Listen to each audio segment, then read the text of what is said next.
მოგესალმებით, თქვენ უყურებთ გადაცემას ევროპის დაისი. დღევანდელი ჩვენი ეპიზოდი შეეხება ამერიკის ეროვნული დაზვერვის დირექტორის ტულსი გაბარდის მიერ გამოქვეყნებულ გამოძიებას, სადაც უკვე ოფიციალურად ფაქტობრივად დადასტურდა, თუ როგორც ცდილობდა Deep State ბარაკ ობამას ხელით დონალდ ტრამპისთვის წინასაარჩევნოდ მიეწებებინა პრორუსის იარლიყი და როგორ აგორდა ის დიდი ნარატივი, რომ რუსული გავლენა და ჩარევა იყო დონალდ ტრამპის პირველი ვადის დროს არჩევნებში და ზოგადად მიმოვიხილავთ იმას, თუ Deep State-ის ხელში როგორ არის პრორუსულობის იარლიყი მთავარი ინსტრუმენტი მათთვის არასასურველი პოლიტიკური ლიდერების თუ ხელისუფლებების გასაშავებლად. დონალდ ტრამპის გამარჯვებით უკმაყოფილო ძალები პრეზიდენტ ობამას და დაზვერვის თანამშრომლების ხელით ყალბი დოკუმენტების შექმნას და ამერიკელებისთვის იმის თქმას, რომ მათი არჩეული პრეზიდენტი მოსკოვის არჩეული იყო.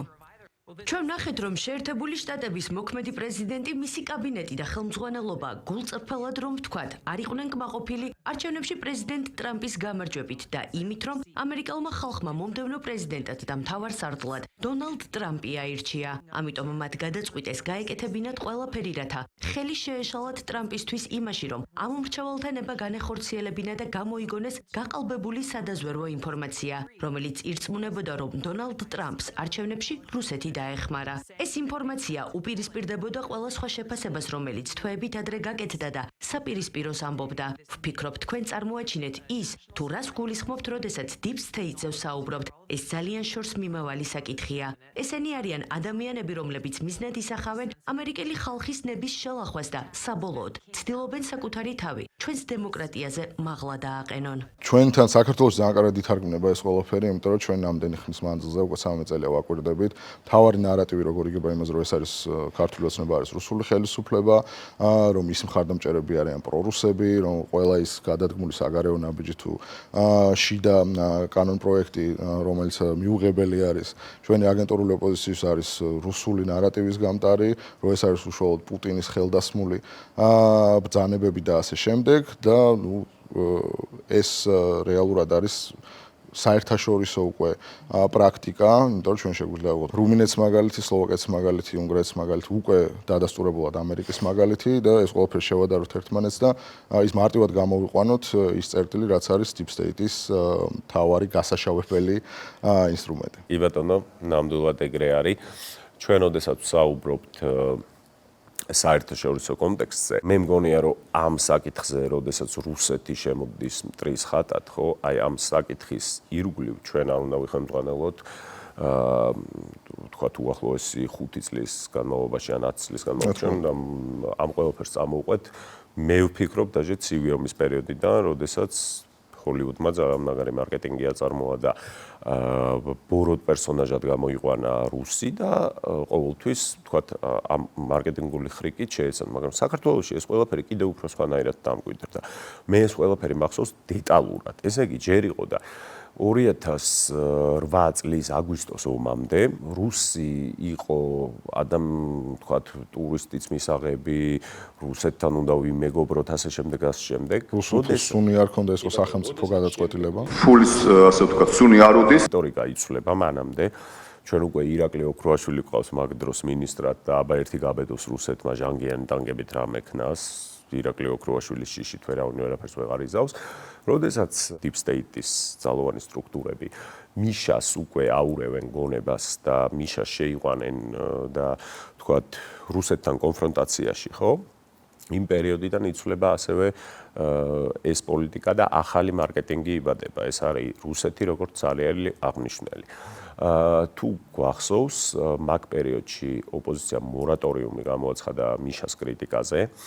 რაც ნიშნავდა იმას, რომ იმიტომ რომ უდიდეს მტერს ვეომებით ჩვენ და ამის შემდეგ იწყება ყველაფერი. ესე იგი, თუ აკრიტიკებ მაგალითად განათლების სისტემას და ხარ სტუდენტი და საერთოდ კავშირი არ გაქვს, ბავშვი რუსული არც იცი, მაგალითად მე ვიყავი ამის მსხვერპლი პირადად, ვარ რუსეთუმე, მიშას პერიოდია. თუ ხარ ფოტოგრაფი და გადაიღებ დარბეულ აქციას ხარ რუსეთის აგენტი და ჯაშუში, და გიჭერენ ამაზე. გიჭერენ თუ ხარ პოლიტიკოსი, რა თქმა უნდა, ეხა პოლიტიკოსი ყველა რუსეთში აგენტი იყო, მათ შორის ის რადიკალური ოპოზიცია, რომელიც ეხა მიშაში არიან შეზრდილები და კოლექტიურ ნაციონალურ მოძრაობას განასახიერებენ. ლევან ბერძენიშვილი მაგალითად, გუბა სანიკიძე, შალვა ნათელაშვილი, ყველანი ერთად იყვნენ რუსეთის აგენტები. მათზე გამოძიება იყო დაწყებული, ეს არის ლინეალური ხაზი, რომელსაც შეგიძლია წაყვე და თქვათ განიხილო. ანუ ეს იყო თავისი ლოგიკით, თავისი დრამატურგიით, ყველაფერი ესე ხორციელდებოდა. ეხლა რაც შეეხება უშუალოდ მიშას მერე რა ხდება. რა თქმა უნდა, რომ ბიძინა ივანიშვილი შემოდის ოპოზიციაში მაგ პერიოდში და დისკურსი როგორ იწყება ხო გახსოვს, ეს არის რუსული ფული, ეს არის რუსეთი, ეს არის მთლიანად რუსული ძალა, ასე შემდეგ და ასე შემდეგ. მიუხედავად იმისა, რომ მე მაგალითად ჩვენ ყველაზე დიდი ნაბიჯები გადავდგით დასავლეთთან, ვთქვათ, ურთიერთობის თვალსაზრისით, ჯერ ეგეც არასწორი იყო, რომ ჩვენ დამოუკიდებელი საქართველოს ისტორიაში ვიყავით თითქოს აი ვინ უფრო წინ წავა დასავლეთთან ურთიერთობა, არა, საქართველოს განვითარება არის მთავარი რა და ისე დასავლურ სტრუქტურებთან ინტეგრაცია შევარდნაძემ დაიწყო, ანუ მიშას დაწყებული ვაფშე არ იყო ეგრე.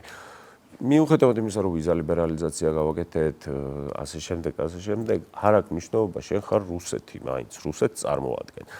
მაშინ იყო, ესე იგი, პუტინი ოკუპანტია, ეს შეკითხვა დაიბადა მაშინ. თავისუფალი ზონა, რაღაცა რადიკალური ორგანიზაციები დარბოდნენ და ყირიმი ვისია, რუსეთი ოკუპანტია. პოზნერს მიადგნენ, ბიჭო, დაბადების დღის გადასახდელად ჩამოვიდა. ეგ ცოტა უახლესია უკვე. ისტერია, ანუ ამას ქვია ანტირუსული ისტერია. და ამ ანტირუსულ ისტერიაში ცოტა გამიგრძელდა საუბარი ერთ რაღაცასაც ვიტყვი. ესე იგი, შენ იანდექს ტაქსის გამოძახების უფლებაც არ გაქვს, იმიტომ რომ როგორ შეიძლება, მაგრამ მათ ეს უკვე თანაბრად იანდექსი აღარ არის რუსული ხო, კომპანია. ნიდერლანდების არის, მაგრამ მათ აქვთ უფლება რუსულ კინოებში ითამაშონ და მე რადიკალურ აქციებს შეუერთდნენ რუსეთის სინდისის პატიმრები გახდნენ. სინდისის პატიმრები გახდნენ, მე რუსეთის წინააღმდეგ შეუერთდნენ აქციებს. მათ აქვთ უფლება, რომ გადაცემები გაყიდონ გაზპრომზე, მაგრამ შენ იანდექსის გამოძახებაც კი ვთქვათ, მორალურად აბულას და ჩერგულაშვილის მაგალითს გულისხმობა. კი ბატონო, აი იცი ყველაფერი. მათ აქვთ უფლება, რომ რუბლები ჩაერიწყოთ ვითომ და ინტელექტუალური საკუთრების გამო, ელენე ხოშარიოს გულისხმობ და შენ, ესე იგი, რუსეთის ფრენები რომ ყოველდღიური გახდა და ის, რა ქვია, უვიზოდ ლაკარო აპირებდა, რომ გაწოლილიყო, რომ თვითმფრინავს ამ სიგიჟეში ცხოვრება არ შეიძლებოდა.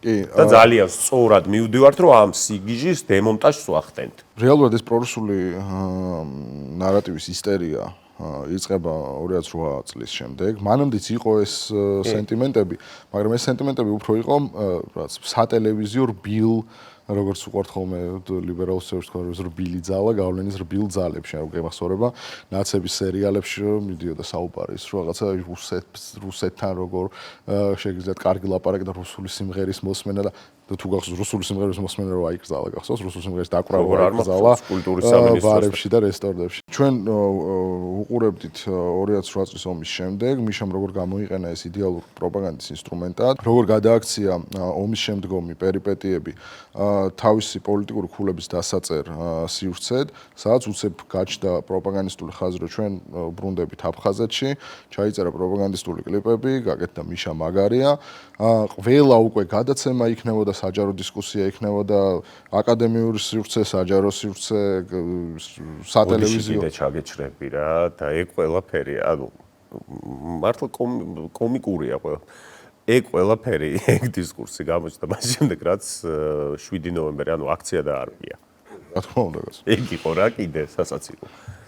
და უცებ ჩვენ ვიღებთ ამ თან ეს რა პერიოდია ხო აუცილებელია ხაზი გავის რომ მაშინ არ არის სოციქსელები და ინტერნეტი არ არის ესეთი მასობრივი, როგორც არის ახლა და იდეაში ინფორმაციის მიღების და პროპაგანდასთან დაპირისპირების გზა არ არსებობს, ინფორმაციის მიღების ერთ-ერთი წყარო არის ტელევიზორი და გაზეთი.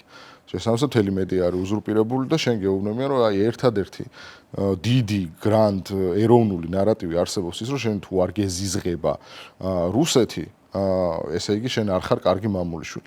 და აქედან იქნება რეალურად ის პროფესიით პატრიოტი ადამიანები და ზოგადად ეგ პორტფოლიო, რაც ბევრ აქტივისტს აქვს ახლა შეთავსებული, რომლებსაც აღარ ჭირდებათ არაფერი, რომ არც ცხოვრებაში გააკეთონ, საქმეში გააკეთონ, რაიმეთი დაამტკიცონ, რომ რაღაც სამშობლოსთვის რაიმეს ღირებულს აკეთებენ, თავარი არის, რომ ის იმისტერიის ფერხულში ჩაება, რომ მე იმდენად ანტირუსი ვარ, რომ აი ვერ ვიტან რუსულ ლაპარაკსაც კი, როდესაც ვიღაცა ჩამიulis რუს სტუმარს და მით უმეტეს ვიღაც რუსი ხელოვანი თუ ჩამოდის, ის რასაკვირველია, ეგრევე უნდა გავაგდოთ ჩვენი ქვეყნიდან. ეს არის ავადმყოფური ოღონდ ამის პარალელურად ჩვენ გვახსოვს ძალიან კარგად ისევ აგვისტოს ომის შემდეგ უშუალოდ მიხეილ სააკაშვილი როგორ ხვდებოდა საზღვარზე რუს туристებს. Те россияне, которые едут с туризмом, со всеми хорошими намерениями, делают бизнес, мы очень приветствуем. Уезжайте вы. Да еще которые едут на турист, совсем часто ездят, нет? Сейчас хотя бы виза не нужна. Нет, наоборот, надо, чтобы почаще ездили другие. Добро пожаловать. როგორ მოუწოდებდა ხალხს რუს туристებთან ჩვენ არაფერი საწინააღმდეგო არ გვაქვს. როგორ ეუბნებოდა იმათ თქვენ ჩამოდით საქართველოში სტუმარ მასპინძლობა დაგხვდებათ და ყველაფერი იქნება უპრობლემო. ნამდვილად ეგრეა. ჩვენ მივესალმებით ეკონომიკურ ურთიერთობებს რუსეთთან. საქართველოს არასდროს დაგვიკეტავს რუსი ინვესტორებისთვის, რუსი ტურისტებისთვის, რამდენიმე ასეულათას ველოდებით წელსაც. გამოდივარ ახალი ინიციატივით, რომ ცალხრივად გავაუქმოთ სავიზო რეჟიმი რუსეთთან.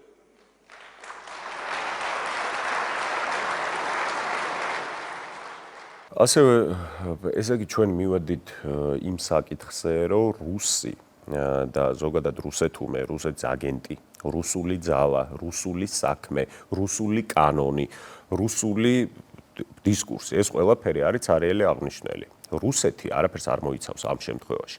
და მე მეცაც გეტყვი.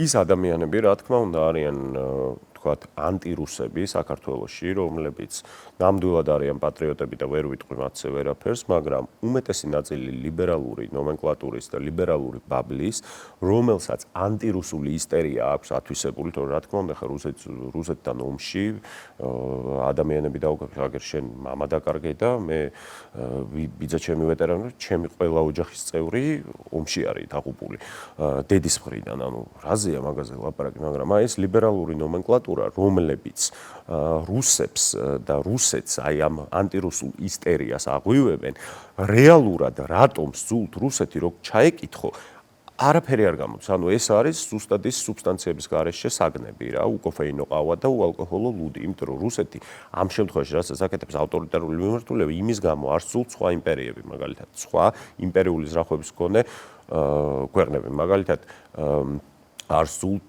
სიტყვაზე ამერიკა, არ სძულთ თურქეთი, არ სძულთ ხო მიხვდი რა. ისინი არიან მთლიანად დასავლეთის, ესე იგი, აი ამ კულტურული კოლონიალიზმის მსხვერპლები და ამას დამატებული კიდე ჩვენთან ძალიან მაგარი დისკურსი წარმოებს, რომელიც აი ჩერგომ და ნაციონალურ მოძრაობამ შემოაგდეს, როდესაც რუსეთის ოკუპაციაზე საუბრობდნენ, მე ქართულს უჩნდებოდა, რომ მაშინ ჩვენ მეზობელ ქვეყნებზე საუბრობდით, იქით თქვათ, შეიძლება არ დავასახელოთ ეხა რომელი ქვეყნები, მაგრამ რაღაც ქვეყნებს აქვს რა, ჩვენი ტერიტორიები ოკუპირებული. არა, ეს გაერომ რაც ცნო, იმის შემდეგ უნდა ვისწოთ, რატო კაცობრიობა თუ ქართული საზოგადოება და საქართველოს არ არსებობდა გაერომდე თუ ვითომ რა დისკურსი არის ეგ და ისრაელმა ცნო გაეროს შემდეგ საზღვრები თუ რა პრინციპი არის ეგ ვერ გავიგე. აი ეს არის მანიაკალური დისკურსი, რომელსაც აკადემიური, მწყობრი, სისტემატიზირებული ცოდნა არ უნდა დაუპირისპირო, იმიტომ რომ მათ არ ამოეწურებათ არც არგუმენტი, იმიტომ რომ არც არგუმენტი აქვს, არაფერი არ აქვს. ამას უნდა დაუპირისპირო მხოლოდ ძალა. ეს უნდა მოსყო. მიხდი? იმიტომ რომ ყველაფერი ეს არის ტყუილი. ყველაფერზე იტყვიან ეს არის რუსული კანონი, რუსული ძალა, რუსული ეს. ყველა ასეთ შემთხვევას აქვს ძალიან მარტივი შიფრი. ერთი არგუმენტი უნდა მოითხოვო რაღაცაზე, როდესაც დიდი ისტერია ხდება, რომ აი ეს არის პრორუსული საქმე, ან ეს არის რაღაცა კონკრეტულად რუსული გააწყვეტილება ან ასე შემდეგ. ერთადერთი რაც უნდა დაუპირისპირო ამას არის, რომ რის გამო. არ უნდა დაუპირისპირო, არა, მე არ მგონია, აი არ გეთანხმები. მე მგონია, რომ ეს დისკურსი სრულად უნდა გაქრეს ჩვენი ქვეყნიდან. არა, ეგ მაგას სხვა ინსტრუმენტები ჭირდება, რომ სრულად გაქრეს, მაგრამ იმისთვის, რომ რიგითმა მოქალაქემ თავი დაიცვას. როდესაც შენ შედიხარ კომუნიკაციაში და ლეგიტიმაციას ანიჭებ მის არგუმენტს, რომ მის რატოს კითხვას რომ უსვავ, ესე იგი ლეგიტიმურია მისი არგუმენტი. მე მგონია, მე ბოლომდე გეწინააღმდეგები, მაგრამ ბოლომდე უნდა გააკეთო. ქვეყანა არის მოცული მაგისტერიით, მიუხედავად იმისა, რომ ამ ისტერიის სათავეში მცირე ჯგუფი დგას, მიუხედავად ამისა ჩვენ ეს ისტერია მაინც თვალხილული არის და ყველა ნაბიჯზე შეიძლება რომ შეხვდეს, იმიტომ რომ ჩვენ ამ ისტერიით მივიღეთ მაგალითად ბოლო 2 წლის ყველაზე დიდი აქციები, ხო? რომელიც ბოლოს ისეთ რადიკალში გადაიზარდა, რომ პარლამენტის შენობას წვავდნენ და პოლიციელებს წვავდნენ და ასე შემდეგ. და აქაც რა იყო ხომ თავარი ანუ რითი გადაწყდა რომ ხალხი აიღელობინა თუნდაც გაიხსენე 20 ივნისი შემდეგ ეს კანონის ის ყველაფერზე როდესაც ცდილობენ რომ მუხტი გაჩნდეს რაღაცის წინააღმდეგ დაპირისპირება გაჩნდეს არის რომ აი ეხლა აქ რაღაც რუსული საქმე გაკეთდა ის რა ქვია გავრილოვი დაждდა სკამზე რუსეთი ჩასვეს ხელისუფლების სავარძელში კანონის მიღება ცადა ქართულმა ოცნებამ პირველ ჯერზე სანამ მიიღებდა მანამდე და ეს არის რუსული კანონი რუსული კანონი რატო არის ამაზე ვერავინ ვეღარ გელაპარაკა ანუ ამერიკის ელჩი გეუბნება რომ ეს კანონი არის რუსული და ეუბნები რომ შენგან გადავთარგმნე რატო არის რუსული არა რუსულია იმიტომ რომ ეს არის ძალიან მარტივი ინსტრუმენტი და როგორც აღმოჩნდა რატო დავიწყეთ საუბარი ტულსი გაბარდის გამოქვეყნებული გამოძიებით რომ როგორც აღმოჩნდა ეს არის ძალიან აპრობირებული deep state-ის მეთოდი იმიტომ რომ ჩვენ 9 წლის მანძილზე მართავდა deep state-ის მარიონეტი და პირდაპირი აგენტი ხელისუფლება რომელმაც ეს ინსტერია დანერგა ჩვენ ქვეყანაში და რომელიც მოდებული არის ყველგან სადაც შენ გჭირდება ოპონენტის გაშავება ჩვენ გვილაპარაკე არაერთხელ რომ რაც მედიაში მაგალითად ეროვნულ სუვერენიტეტზე როდესაც დაიწყებენ ლიდერების საუბარს ამბობენ რომ აი ეს ავტოკრატიის ნიშნები გაჩნდა და მაგასთან პარალელურად ყოველთვის ხო ეგ არის რომ ეს პრორუსია ანუ ის რა ქვია ორბანი პრორუსი ის არის რა ქვია კი არის ევროკავშირის წევრი ქვეყნის პრეზიდენტი მაგრამ პრორუსია ის ჯორჯესკუ იმიტომ გაუქმეს არჩევნების შედეგებით და ჩამოაცილეს არჩევნებს რომ პრორუსი იყო და ზუსტად იგივე უბრალოდ ტრამპთან არ გამოვიდა იმ ხელა მხარდაჭერა ქონდა და ამერიკა არ გამოვიდა ჯორჯესკუს ხო მაგით გამოვიდა გეორგესკუს TikTok კამპანია დაუფინანსეს რუსებმაო. ანუ TikTok კამპანიით მოიგო თითქოს არჩევნები.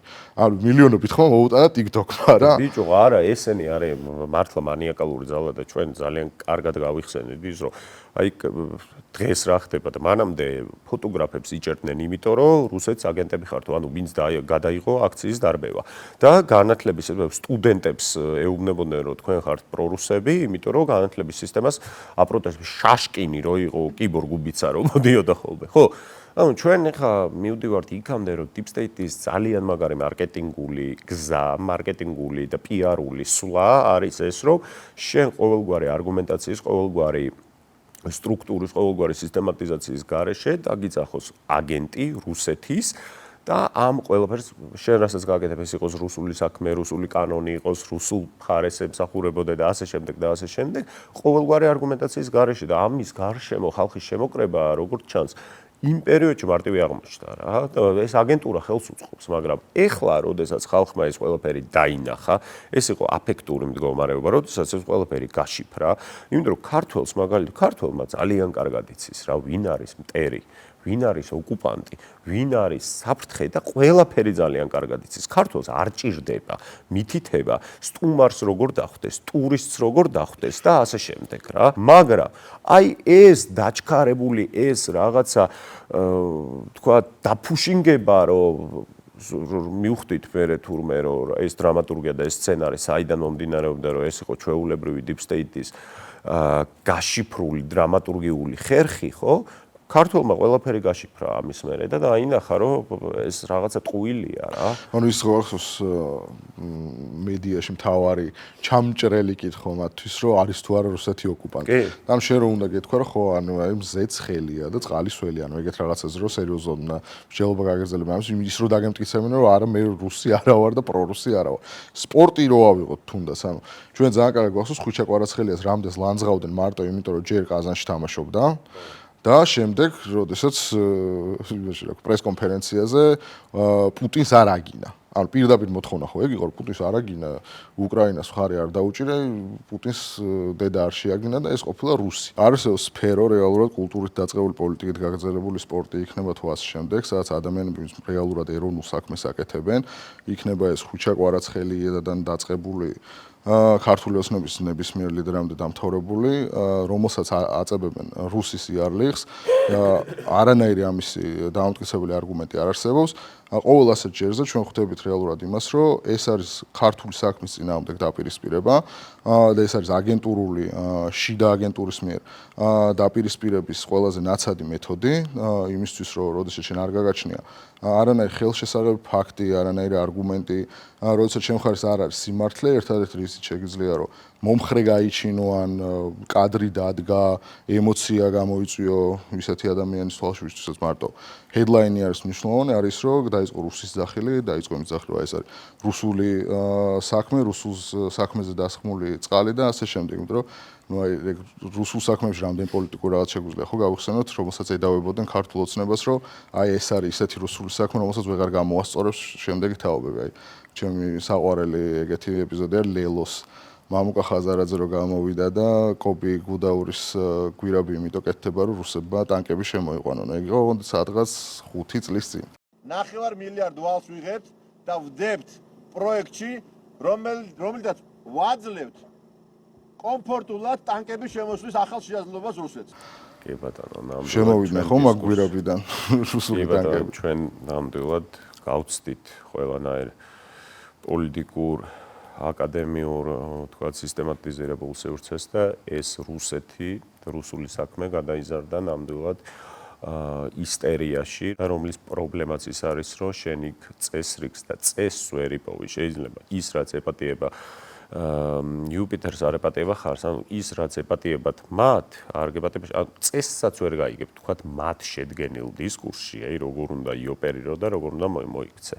მაგ პრინციპსაც ვერ გაიგებ, იმიტომ რომ ჩვენ მანამდე ვახსენეთ, შეიძლება რუსეთიდან პირდაპირ რუსული ბიუჯეტიდან გერიცხებოდეს რუბლები და ასევე 20%-იანი თვალსახვევი გქონდეს, რომ 20% ოკუპირებული ანტირუსულ ისტერიაში იყო ჩაბმული და პოზნერი გააგდო, შეიძლება გადაცემა მიყიდო გაზპრომ, შეიძლება ისეთ ისტერიაში იყო ჩაბმული, რომ მეტი არ შეიძლება, მაგრამ ყველაფერს აკეთებდა. შენ თუ გააკეთებ, ამაზე მოგიბრუნდებიან. შენ თუ შეიძლება, არ ვიცი, ჰეპატიტის პროგრამაზე შეიძლება ეთქვათ, რომ ეს რაღაცა რუსული პროექტი.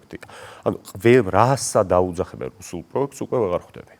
ხან ბოლო პერიოდში განსაკუთრებით ყველაფერი რაზეც მედიაში გაჟღერდა, რომ აი ეს არის რუსული საქმე, რეალურად იყო ქვეყნისთვის ძალიან მნიშვნელოვანი საქმე. ფოსპორტის აშენების საკითხი, სადაც თუ მამუკა ხაზარაძე არ აშენებს ამას, ესე იგი ეს იქნება რუსეთთვის გამოსადეგი საქმე და უცებ ანუ მსჯელობა კვდება მაგ დროს. ხო, ანუ შენ არაფერი როგორ შეიძლება ვერ შენ დაждდე და სერიოზულად და არგუმენტირებულად დაელაპარაკო ადამიანს, რომელიც გონდა ეს შენ ფოტოში რო პორტს აშენებ და ამას თუ ჩინელი ინვესტორი ეყოლება, ეს არის რუსული საქმე და ამით მარტო რუსეთი ისარგებლებს საქართველოს არანაირი ხეირი არ ექნება ამაზე. და გადაცემის დასასრულს ჩვენ შეგვიძლია ეს ყველაფერი შევაჯამოთ, რომ რუსეთი და რომ ზოგადად ქართულ პოლიტიკაში შემოსულია ეს სიტყვა, რაიმე ქმედებაზე დარქმევა რუსული საქმე, კანონზე დარქმევა რუსული კანონი, რუსეთის აგენტი ასე შემდეგ, ასე შემდეგ, ეს არის ცარიელი აღნიშნული ძალსახად, რომელიც არაფერს არ მოიცავს. შენ შეგიძლია ყველას და ყველაფერს უწოდო, რომელიც შენ წინააღმდეგ არის.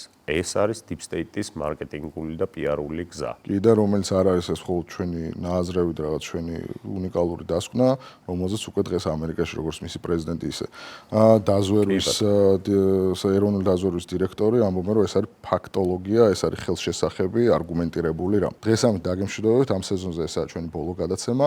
შევხვდებით ახალ სეზონზე, ახალი ეპიზოდებით, კარგად ბრძანდებოდეთ, კარგი დასვენება, ნახვამდის.